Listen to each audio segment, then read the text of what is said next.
c'est d'apporter le message d'aujourd'hui. Un thème qui est rarement abordé, mais que nous avons quand même un jour, sur le temps de l'étude du mardi, nous en avons parlé, la colère de Dieu. On parle rarement de la colère de Dieu. Il y a un vieux film, alors je ne sais pas si vous vous en rappelez, Le Vieux Fusil. Un film avec un très vieux film, je pense d'ailleurs qu'il est en noir et blanc.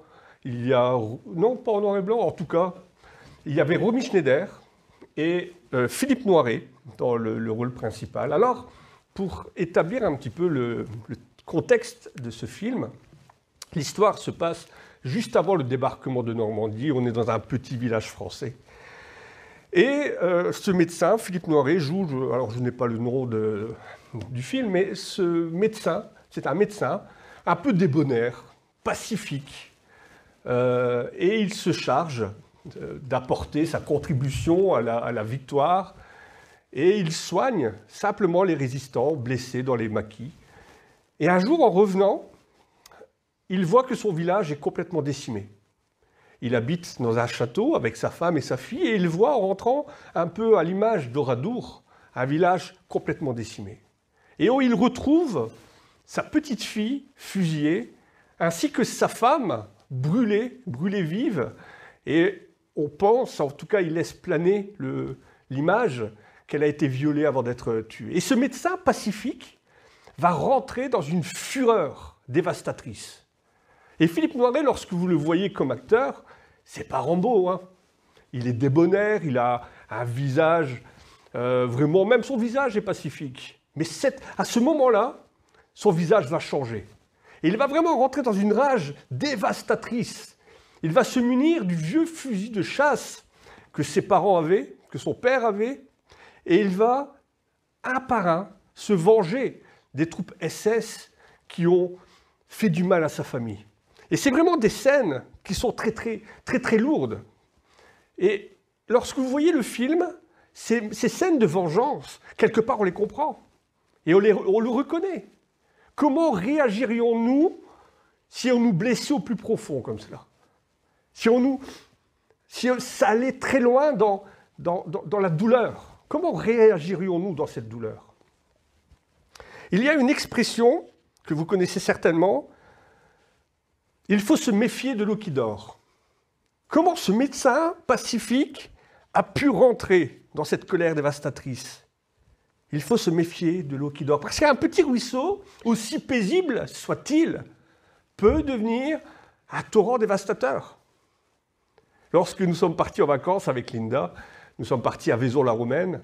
Et pour ceux qui connaissent, il y a un magnifique pont romain.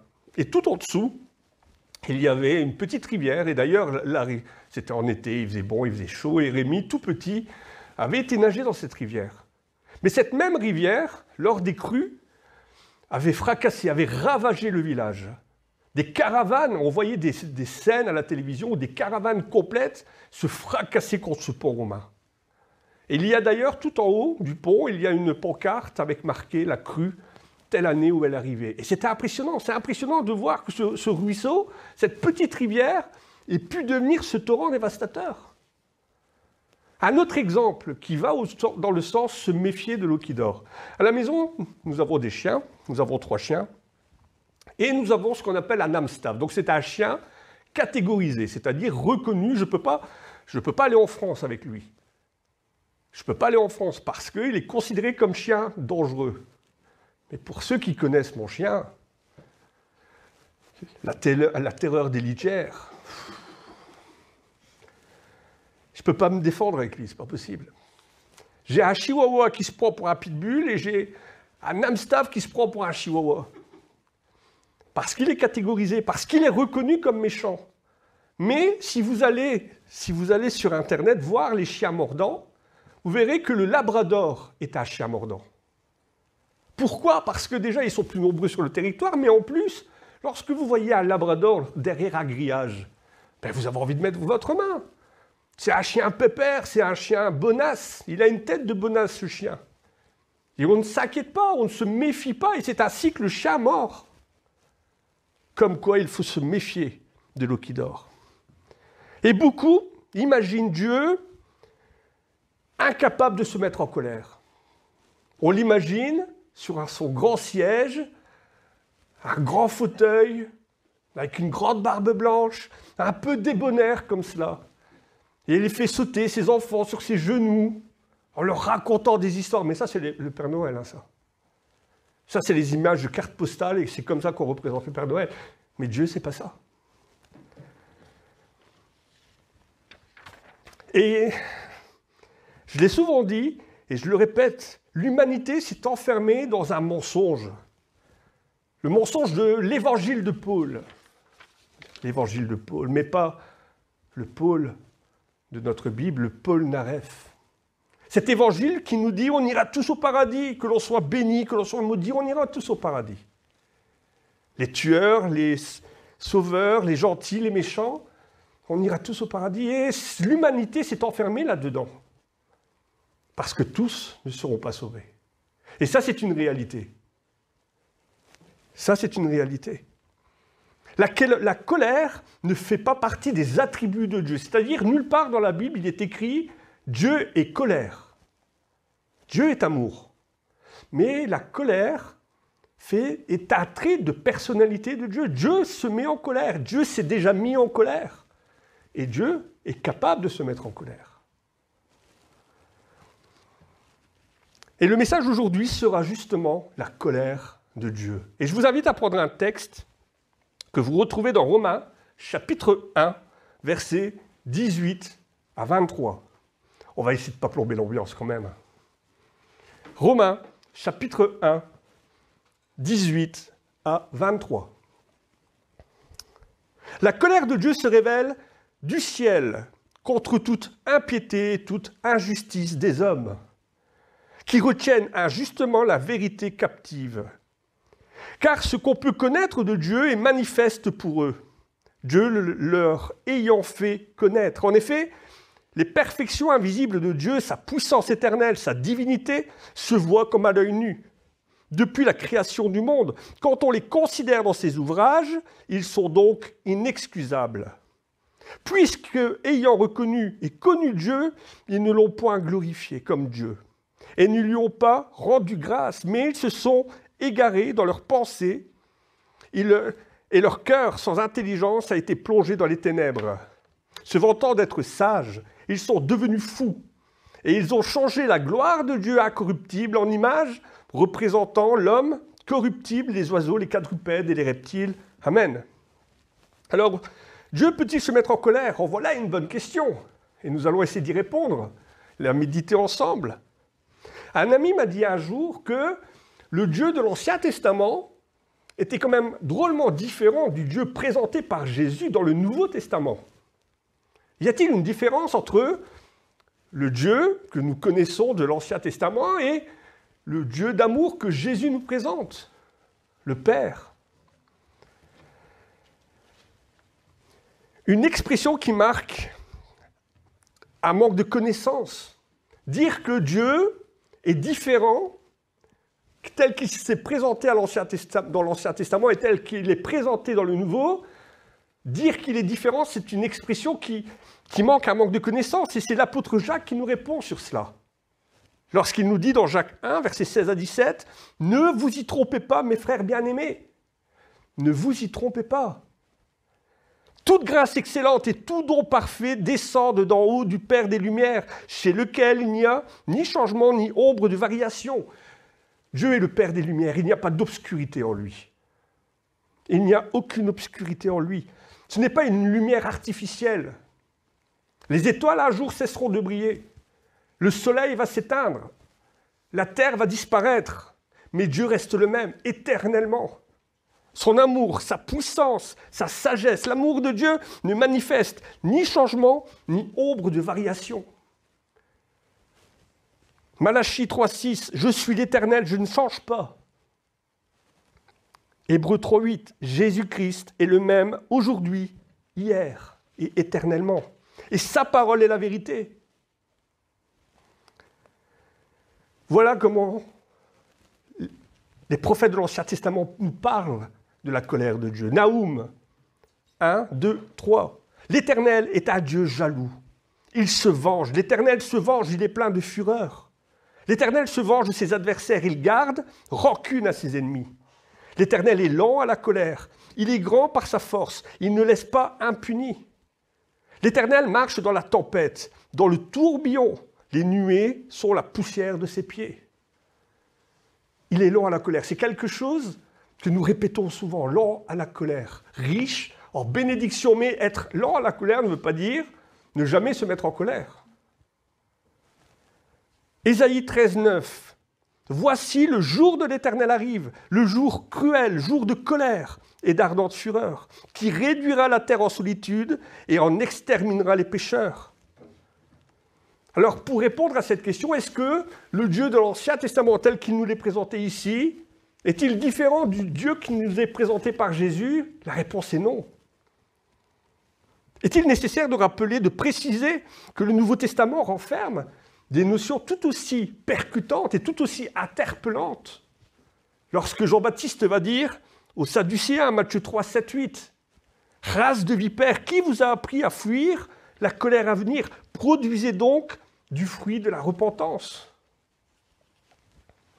Et lorsque Jésus envoya et enverra ses disciples prêcher l'Évangile, il leur dira, dans Matthieu 10, versets 14 à 15, « Lorsqu'on ne vous recevra pas et qu'on n'écoutera pas vos paroles, sortez de cette maison ou de cette ville et secouez la poussière de vos pieds. Je vous le dis en vérité, au jour du jugement, le pays de Sodome et Gomorrhe sera traité moins rigoureusement que cette ville-là. » Et un peu plus loin, verset 28, « Ne craignez pas, nous dit Jésus, ne craignez pas ceux qui tuent le corps et qui ne peuvent tuer l'âme. Craignez plutôt celui qui peut faire périr l'âme et le corps dans la géhenne. » Autrement dit, la colère de Dieu, les jugements, sont une réalité biblique qui devrait nous motiver d'ailleurs à témoigner parce que nous connaissons, parce que nous savons que cela existe, que c'est une vérité biblique. Ça doit nous forcer, ça doit nous pousser à sortir et apporter la bonne nouvelle de l'Évangile, apporter le salut de Jésus-Christ. Voilà le leitmotiv du chrétien. Nous savons que ça existe. Nous savons que les portes de la grâce sont ouvertes, mais qu'un jour elles se refermeront, et ça doit nous motiver à sortir et prêcher l'Évangile à nos amis, à nos familles, à nos collègues. Hébreux 10, 27, le jugement de l'ardeur du feu qui dévorera les rebelles. On n'est pas au pays des bisounours. Et beaucoup de communautés chrétiennes ne mettent en avant que la vie en abondance, que la joie du salut, que les bénédictions. Mais c'est vendeur et c'est vrai, c'est réel. Parce que ça découle de la foi véritable. Donné aux enfants de Dieu, mais ça ne constitue pas la totalité du plan de Dieu. Lorsque l'architecte vient à la maison et vous propose le dessin d'une future cuisine, une future salle de bain, je sais de quoi je parle, on se dit, mais c'est magnifique le plan quand il est terminé. Mais pour en arriver au plan terminé, ça doit passer par de la casse, des changements, un remblaiement. C'est la totalité du travail. Et le plan de Dieu, c'est ça. Oui, bien sûr qu'il y aura des bénédictions, et il y a des bénédictions pour les enfants de Dieu. Il y a de la joie, il y aura de l'amour, être dans l'allégresse. Mais il y aura aussi un temps de jugement et un temps de colère. Il est important que le monde entende parler du jugement contre le péché et contre ceux qui y participent, comme nous dit l'auteur de Paul dans le livre de Romains. Et tous ceux qui prennent la Bible un tant soit peu au sérieux ne doutent pas de l'existence de l'enfer ni des jugements à venir. Si on prend la Bible au sérieux, on sait que ça existe. À tous ceux qui disent et qui remettent la Bible en question, c'est pas vrai, Dieu n'existe pas. Bon, d'accord, on va essayer d'imaginer, je me suis trompé, nous nous sommes trompés. Dieu n'existe pas. J'aurais perdu quoi? Quelques années de ma vie? Et si la Bible avait raison? C'est l'éternité. On est en train de jouer l'éternité. Tu es en train de... Si tu as refusé, si tu n'as pas encore considéré Jésus-Christ comme sauveur, c'est ta place, c'est l'éternité que tu joues. Quand j'étais enfant, ma maman me disait souvent, tout le temps, Travaille bien à l'école, tu auras un beau métier. Travaille bien à l'école, tu auras un beau métier. Tu vas gagner de l'argent, ta vie sera belle. Mais quand on est enfant, on a du mal à se projeter dans l'avenir. Et un jour, le réveil, il est dur. Ah, si j'avais su, si j'avais écouté maman. Je me souviens, ma mère me disait, si je l'avais écouté. Et pour certains, c'est la même chose. Reconnais Jésus-Christ comme sauveur. Oh, plus tard. Plus tard. Quand je serai sur une ligne de mort, il sera content. Ah. Et parfois, le réveil fait mal. Le réveil est brutal. Et Jésus a enseigné une parabole sur l'importance et la portée de nos choix, de nos actes. Relisez la parabole de Luc en versets 19, 16 à 31. C'est l'histoire d'un homme riche, la parabole de Lazare, qui passe son temps à festoyer toute la journée. Il fait des repas, il est dans l'abondance, il vit dans l'abondance. Et à côté de lui, près de sa porte, il y a un malheureux Lazare, malade, rempli d'ulcères. Il a faim, il souffre chaque jour devant la porte de cet homme riche. Et quand les deux meurent, tout s'inverse. L'homme riche souffre loin de la présence de Dieu. Alors que Lazare, lui, est dans l'abondance. Il est heureux, il est au ciel, il est près du Seigneur. Marc 8, 36. Que sert-il à un homme de gagner tout le monde s'il perd son âme? Dieu est parfaitement saint, il est parfaitement juste. Il haït aussi parfaitement qu'il aime. Il aime la justice et il hait le mal. Le psalmiste nous dit ceci, psaume 45, verset 8. « Tu aimes la justice et tu hais la méchanceté. C'est pourquoi, ô Dieu, ton Dieu t'a oint d'une huile de joie par privilège sur tes collègues. » Et contrairement à une expression chrétienne, aussi complètement fausse, et parfois nous le disons, Dieu aime le pécheur mais déteste le péché. Non, ce n'est pas vrai. Nous l'avons lu, la colère de Dieu se révèle du ciel contre toute impiété et toute injustice des hommes. Le péché existe parce qu'il est commis par des pécheurs. Dieu n'aime pas les pécheurs.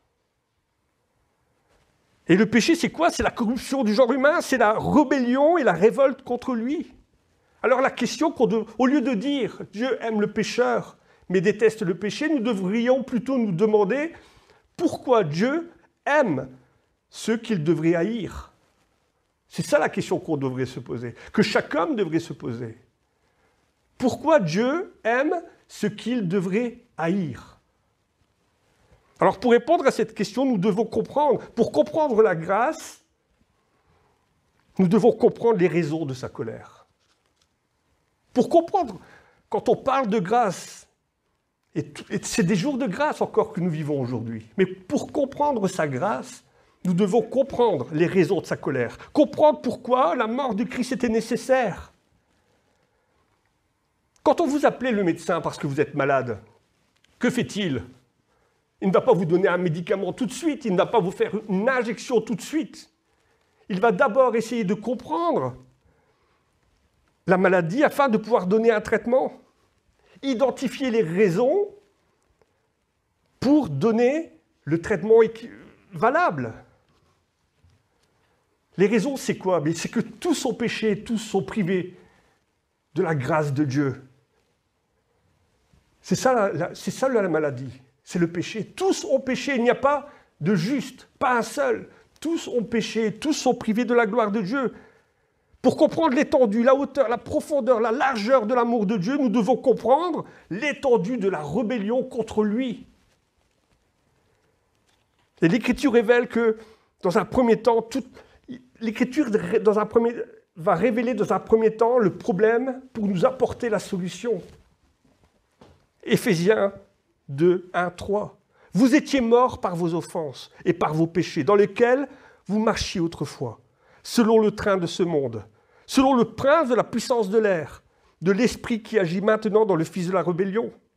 Nous tous aussi, nous étions de leur nombre. Et nous vivions autrefois selon les convoitises de notre chair, accomplissant les volontés de la chair et de nos pensées. Nous étions morts par nature et nous étions des enfants de colère, comme les autres. Nous étions des enfants de colère.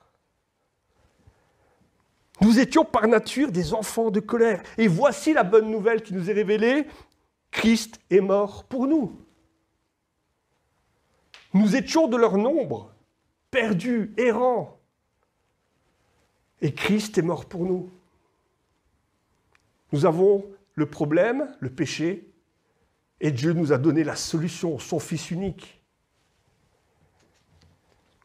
Le jour où Christ fut crucifié sur le calvaire, il est écrit que sur toute la terre, il y eut des ténèbres.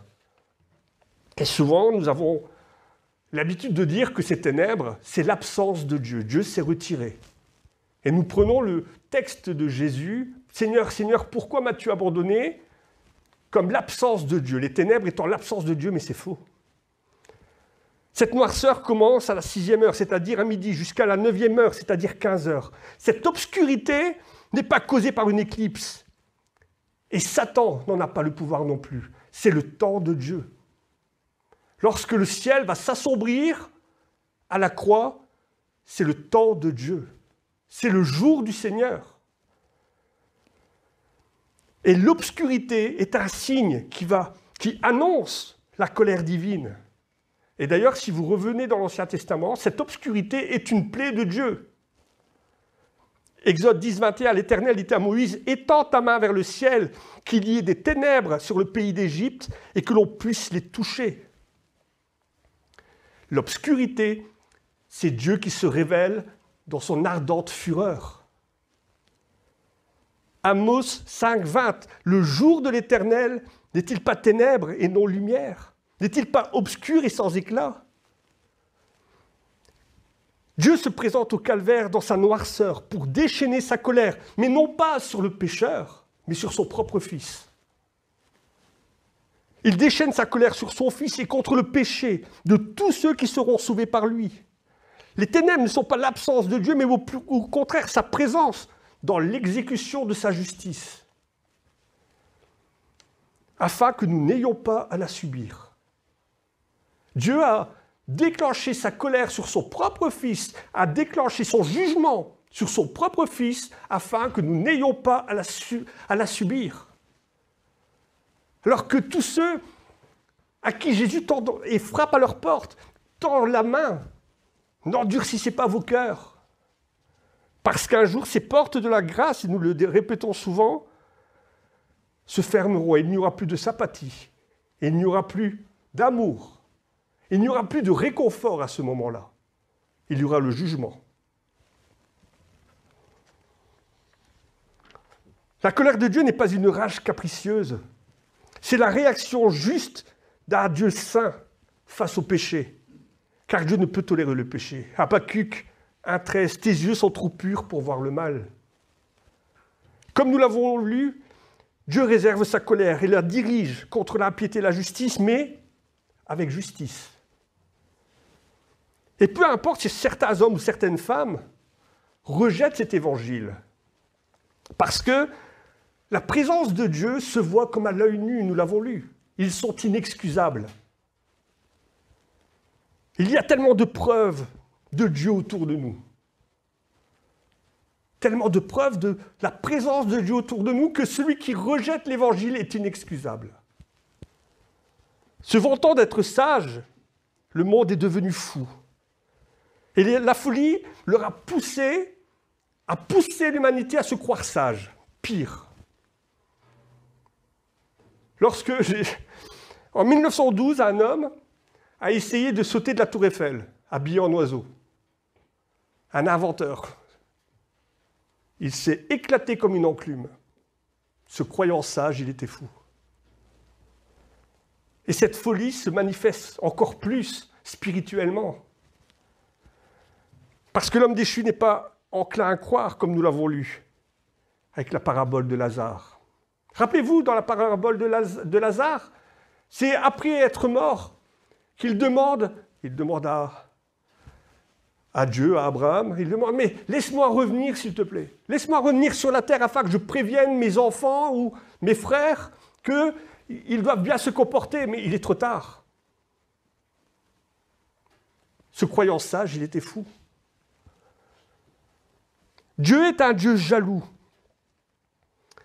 Il aime ce qui lui appartient. Et la jalousie, c'est ça. On aime ce qui nous appartient. On est jaloux de ce que l'on aime, dit-on pas. Dieu est un Dieu jaloux. Ce n'est pas étonnant si vous regardez les 10 premiers commandements, il est écrit dans Exode 20, « Tu n'auras pas d'autre Dieu. Tu ne feras pas d'image taillée. Tu ne te prosterneras pas. Tu n'adoreras pas. Tu ne te présenteras pas devant elle. » Vous imaginez Dieu, notre Père, lorsqu'on le délaisse pour une statue en forme de reptile, en forme d'oiseau. Vous imaginez sa réaction? Tromper Dieu pour une statuette, ce serait comme tromper sa femme, tromper son mari pour une prostituée. Rejeter son père pour un inconnu inexistant.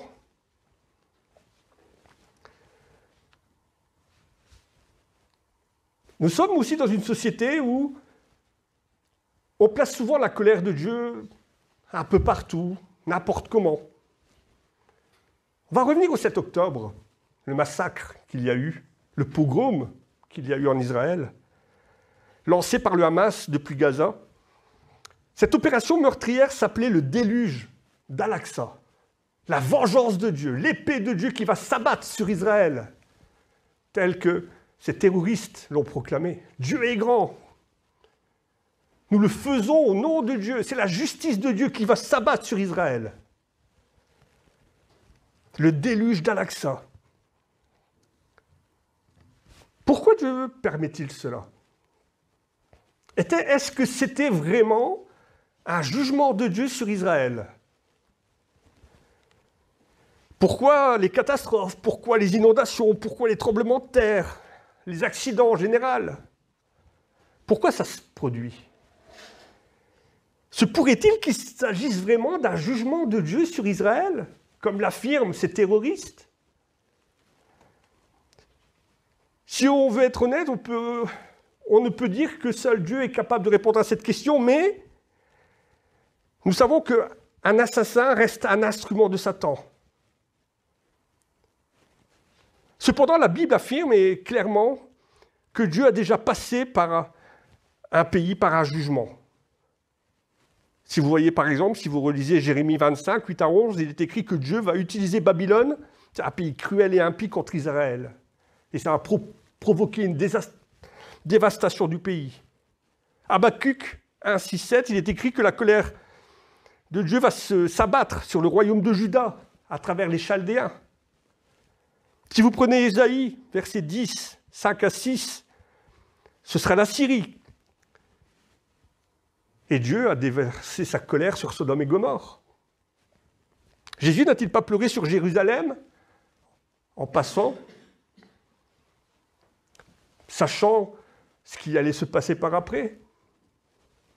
En l'an 60, l'empereur Titus va dévaster le pays pour cette grande diaspora.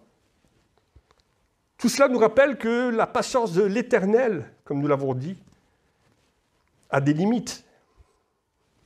S'il retient sa colère, c'est afin de permettre aux méchants d'être sauvés. À l'époque de Jésus, on faisait souvent ce lien. Lorsqu'il se passait quelque chose, on considérait que c'était parce que Dieu se mettait en colère. Est-ce que Israël est passé le 7 octobre sous le jugement de Dieu, comme certains peuvent le prétendre? Jésus répond à cette question, quelque part. Et notre Bible répond à cette question dans Luc, chapitre 13, versets 1 à 5. Il y avait eu à Jérusalem, elle avait été endeuillée, il y avait eu 2 catastrophes. Pour des raisons non mentionnées dans notre Bible, Ponce Pilate va ordonner le massacre de pèlerins dans le temple, alors qu'ils étaient venus pour apporter leur sacrifice au temple. De là l'expression « leur sang fut mêlé à celui de leur sacrifice ». Et les apôtres vont se poser la question, est-ce que c'était un jugement de Dieu? Et Jésus leur dit, croyez-vous qu'ils étaient de grands pécheurs? Non. Il y avait eu aussi une tour de la piscine de Siloé qui va s'effondrer, faisant 18 morts. Et là encore, Jésus leur pose la question, croyez-vous que ces 18 personnes étaient de plus grands pécheurs, de grands coupables, plus que les autres? Et la réponse de Jésus est formelle, non. Mais si vous ne vous repentez pas, vous périrez tous également. Et Jésus appelle le monde à la repentance, afin de mourir dans le péché. Vous êtes d'en bas, moi je suis d'en haut. Vous êtes de ce monde, moi je ne suis pas de ce monde. C'est pourquoi je vous le dis, vous mourrez dans vos péchés, car si vous ne croyez pas ce que je suis, vous mourrez dans vos péchés. Israël a peut-être vécu un jugement de Dieu, comme nous l'avons dit, mais que dire de nos pays? Que dire de l'Europe? Sommes-nous à l'abri d'un tel jugement? Le matérialisme, des mouvements de plus en plus grands, LGBT, voire plus, les meurtres, les viols, la pédophilie, le rejet total de Dieu dans notre société, la débauche sexuelle. Est-ce que ça ne mérite pas un jugement de Dieu sur notre pays? La patience de Dieu n'est pas éternelle. Mais la bonne nouvelle, si mon peuple, sur qui est invoqué mon nom, s'humilie, prie, recherche ma face, je l'exaucerai des cieux, je lui pardonnerai ses péchés et je guérirai ce pays. Nous qui connaissons Jésus, nous savons qui il est, nous savons que nous pouvons remettre notre vie entre ses mains, qu'il est juste et saint pour nous pardonner. Nous pouvons avoir confiance en lui. Et lorsque nous nous rapprocherons de lui ou lui de nous, ce ne sera pas un jugement, ce sera la grâce. Viens, rentre dans la joie de ton Père, toi qui as été fidèle. Mais pour ceux qui ne le connaissent pas encore une fois, j'ai envie de dire, n'endurcissez pas vos cœurs. Nous sommes un petit peu, et le chrétien est un petit peu à l'image du vigile sur le bateau Titanic.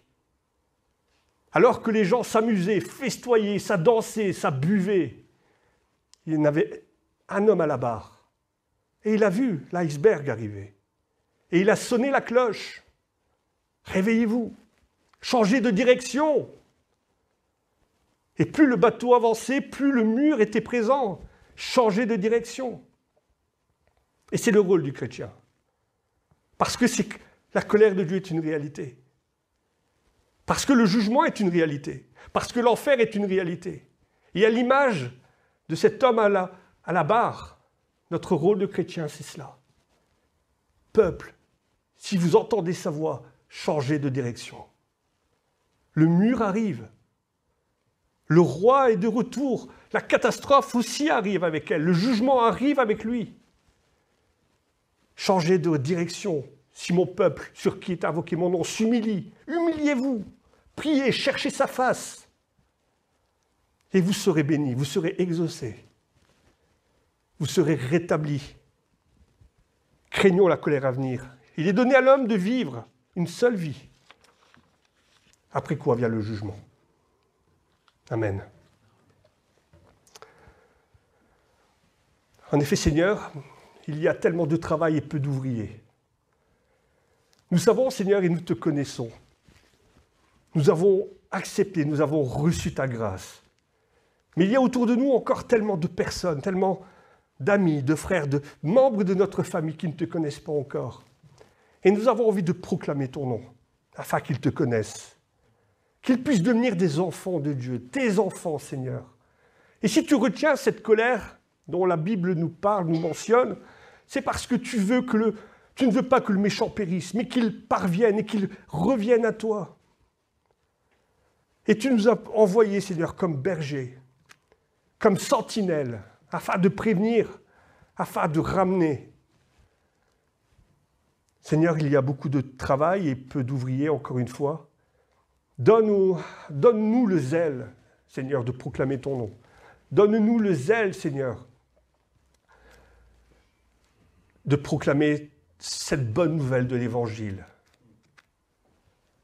pour ton nom, Seigneur, et pour ta grâce, et pour ta gloire. Amen.